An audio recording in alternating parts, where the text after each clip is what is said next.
प्रिय विद्यार्थियों, आज हम प्रोटीनों के विकृतीकरण यानी डीनेचुरेशन तथा पुनः स्वाभाविकरण यानी रीनेचुरेशन एवं प्रोटीन संरचनाओं का अध्ययन करेंगे।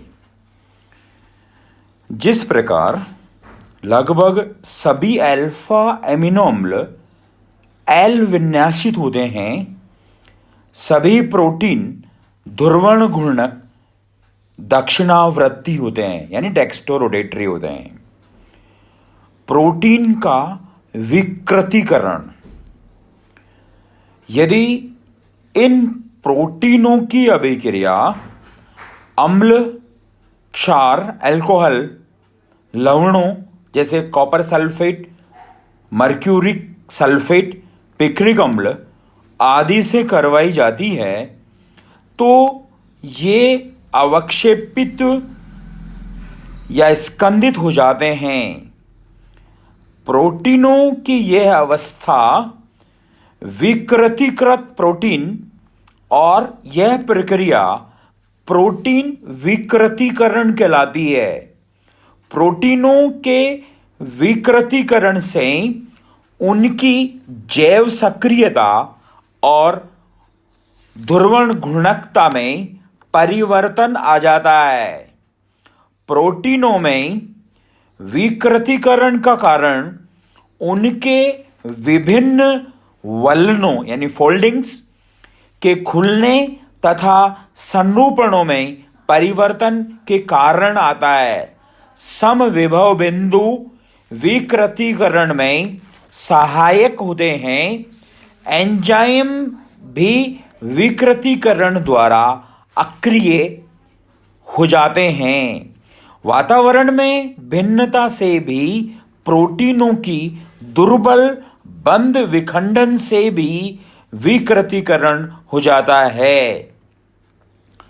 प्रोटीन रीनेचुरेशन यानी पुनः स्वाभाविकरण, प्रोटीनों में विकृतीकरण की विपरीत प्रक्रिया पुनः स्वाभाविकरण यानी रीनेचुरेशन या पुनः प्रकटीकरण कहलाती है। जैसे प्रोटीनों को गर्म करने पर वे विकृतीकरण को प्राप्त होते हैं, उनको धीरे धीरे ठंडा करने पर पुनः स्वाभाविकरण की ओर अग्रसर होते हैं। सामान्यतया विकृतीकरण अनुत्क्रमणीय प्रक्रम है, परंतु पुनः स्वाभाविकरण के उदाहरण भी हैं। अतः विकृत प्रोटीन यदि अपने वास्तविक स्वभाव या प्रकृति की ओर अग्रसर होते हैं तो ये प्रोटीन पुनः स्वाभाविकरण कहलाता है। प्रोटीन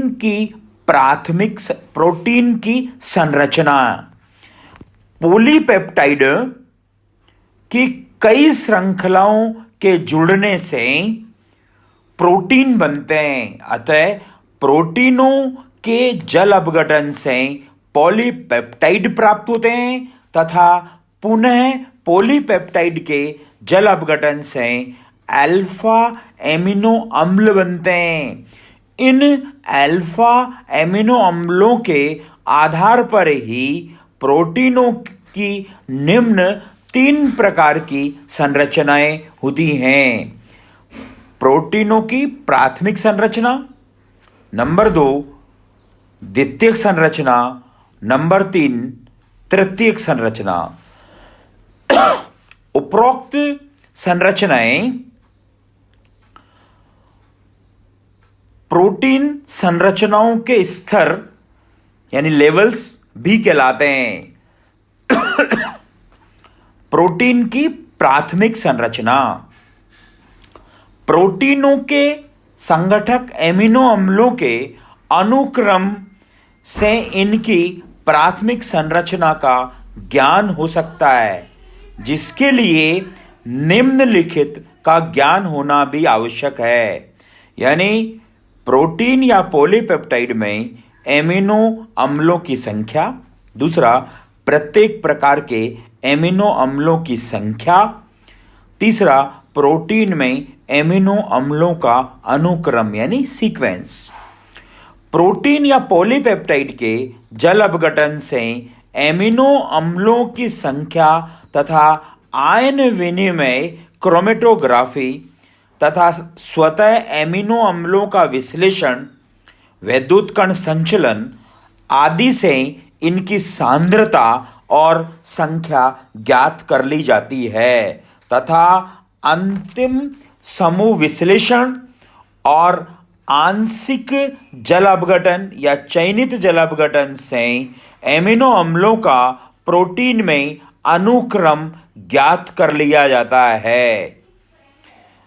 पॉलीपेप्टाइडों में पेप्टाइड बंधों की पुष्टि आईआर स्पेक्ट्रा और एक्सरे विवर्तन अध्ययन से भी कर ली जाती है। प्रोटीनों में एमिनो अम्लों के अनुक्रम का बड़ा महत्व होता है, यहां तक कि किसी एक एमिनो अम्ल के परिवर्तन से पूरे प्रोटीन अणु के गुणों में काफी अंतर आ जाता है। जैसे हीमोग्लोबिन रक्त में पाया जाता है और श्वास द्वारा ग्रहण की गई ऑक्सीजन को फेफड़ों से विभिन्न कोशिकाओं तक पहुंचाता है।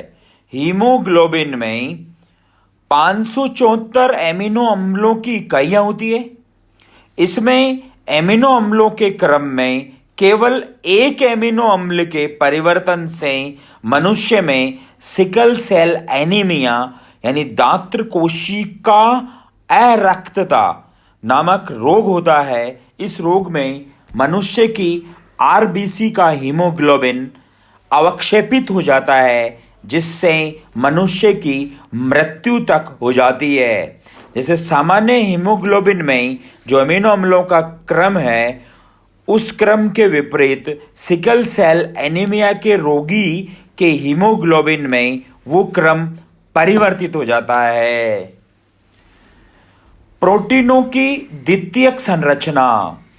प्रोटीनों की द्वितीयक संरचना में पेप्टाइड श्रृंखलाओं के संरूपण के लिए ये संरचनाएं होती हैं। पेप्टाइड श्रृंखलाओं के संयोजन में सम्मिलित आकर्षक बलों से एक दूसरे से जुड़कर त्रिविमीय संरचनाएं प्राप्त होती है। इन व्यवस्थित त्रिविमीय संरचनाओं को बनाने में महत्वपूर्ण आकर्षण बल हाइड्रोजन बंध होते हैं। हाइड्रोजन बंध से संरचना को स्थायित्व प्राप्त होता है। हाइड्रोजन बंध में भाग लेने वाले अधिक विद्युत ऋणी परमाणु ऑक्सीजन व नाइट्रोजन हाइड्रोजन के साथ रेखीय क्रम में आने पर बंध सामर्थ्य अधिकतम हो जाता है। यानी पेप्टाइड बंध इसमें रेखीय क्रम में होने पर ये अधिक यानी बंध सामर्थ्य ऑक्सीजन हाइड्रोजन की बढ़ जाती है। इन त्रिविमीय संरचनाओं को ही प्रोटीन की द्वितीयक संरचना कहते हैं। ये दो प्रकार की होती है। पहली है अल्फा हेलिकल और दूसरी है बीटा लहरियादार चद्दर संरचना।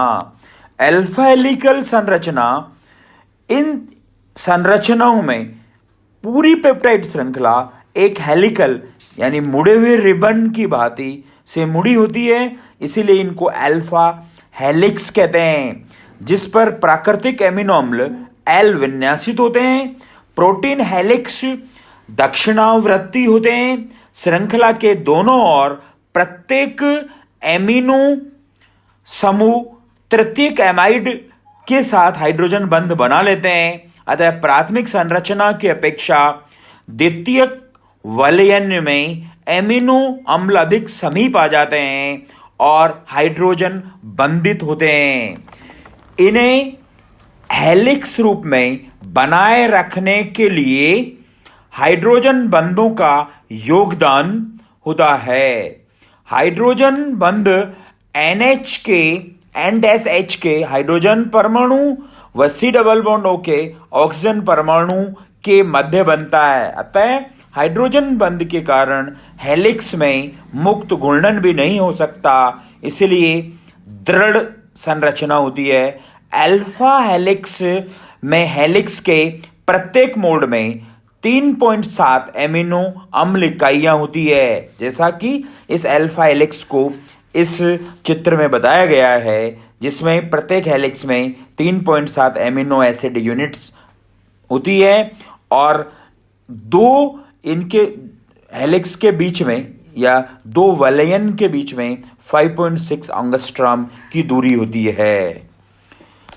दूसरी संरचना है लहरियादार चद्दर संरचना। इस प्रकार की प्रोटीन संरचना में